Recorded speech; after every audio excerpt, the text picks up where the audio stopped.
Just a quick video to show my project for the weekend was to get my 300-gallon tank finally finished on the stand, in place.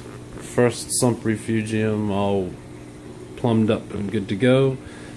I have to install 70-gallon one now to finish up for the right side. But that's my filtration right now. So you can see the big pipe coming down, that's coming from the fish tank, and on the left side you can barely see it, there's a vinyl hose that's feeding water back up. I have a little bit of biomedia in there on the right hand side, those blue and black bio balls. Mechanical media just above that, which the water first hits, just some filter floss. And then it travels through the air bubble trap chamber into my refugium, which growing some plants in there, which is very healthy for the water, and then to the pump and back up to the tank. So the inlet is just a basic 1-inch elbow, and the overflow is 1.5 inches. A skimmer bar basically is what I made. So this bar is about, I'd say 4.5 to 5 feet long. It does bow a little in the middle, which I did purposely. That's why I used a coupling there. That's to give me a little bit of flow room. If I didn't do that, then my tank would just have to lose a gallon or two of water and my sump would stop. So that gives me play of about 5 gallons before I have any problems with evaporation. So anyway, as you can see, the water is just falling right into it. In that pipe there, I have a 1/4-inch slit top cut in the top all the way across. So all the water is just flowing right into that pipe and into my overflows. And like I said, this one is not. This one's capped off right now and shut off with the valve, but eventually it'll go into a 70-gallon sump underneath.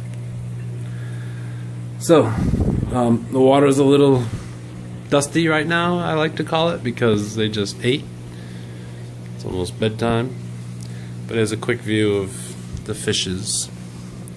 It's about 15 little cichlids, various kinds. That is a turn buddy. Okay, that's one of the Bumblebee cichlids. That's a jewel cichlid. Another jewel. Yeah, see, the Bumblebee is a yellow with black stripes. He's a little riled up right now, so he's black with black stripes. The orange ones, I don't remember their name, unfortunately. Sorry. There's another orange one. Down there we have a blue crayfish. You can zoom in on him a little. One clawed. He lost the other one in battle, probably with one of the green terrors. And then we have Severum. She's about 7 years old. She's got a little piece of skin on her lip because she got in a scuffle with Oscar this morning. They grew up together in the tank together, but then they didn't get along about a year ago and I had to separate them. So this is the first time they've been back in the tank together, so they scuffled a little bit, but they're back to being okay. This tank is big enough. So yeah, that's Oscar. He's probably just about 9 years old. Old man. Get out of the way, guys. They all like to congregate around him. He's definitely the king of this tank, and he's very non-aggressive. His brother, on the other hand, I cannot put in this tank with everybody else because he will hurt a lot of them probably. I'm gonna attempt it, see how he gets along, but I think he and his brother are gonna fight, and it won't be pretty because they're big fish and others could get hurt in the process, so we'll see. The plan is to throw them in here with a plexiglass divider ready to go. That's why I've set up these rocks grouped together like this. These are my heaviest rocks, as I showed in another video. So I'm just going to be able to stand those up, slip the plexiglass divider in there, and then I have really strong suction cups that I'm going to hold out on at the top. So we're going to throw him in there, see what happens. If he causes trouble, I'm going to corral his ass into this corner and lock him down in 1/3 of the tank. It's really a shame to do that, waste this big 8-foot tank, cutting it into 2/3, but It's better than running 2 tanks. And what I'll do is, thanks to my son, he had the great idea of making holes in that divider big enough so that these little guys could swim through if they want to. Which I'm sure a lot of them will. The other Oscar won't bother them. He could care less about the little guys. He just wants to dominate the bigger fish. So anyway, here's a couple of electric blues. And then these purple guys, I do not remember their name either, but they're really pretty. And these orange guys are red devils. Oh, losing focus here.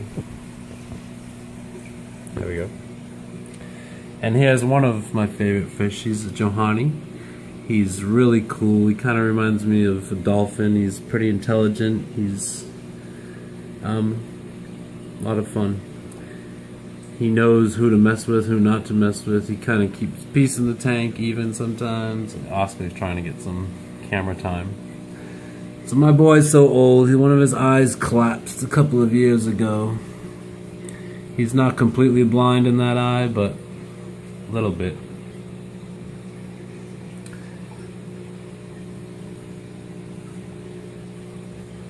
It's another Bumblebee.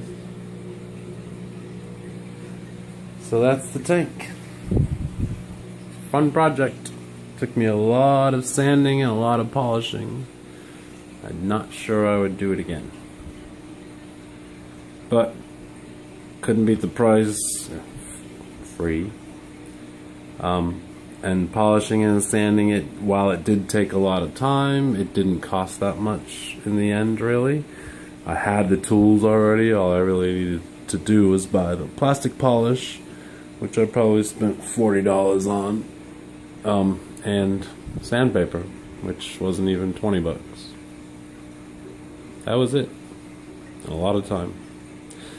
And the stand, yeah, that cost me about 150 bucks in the end. Screws, I have to say, probably cost half of it.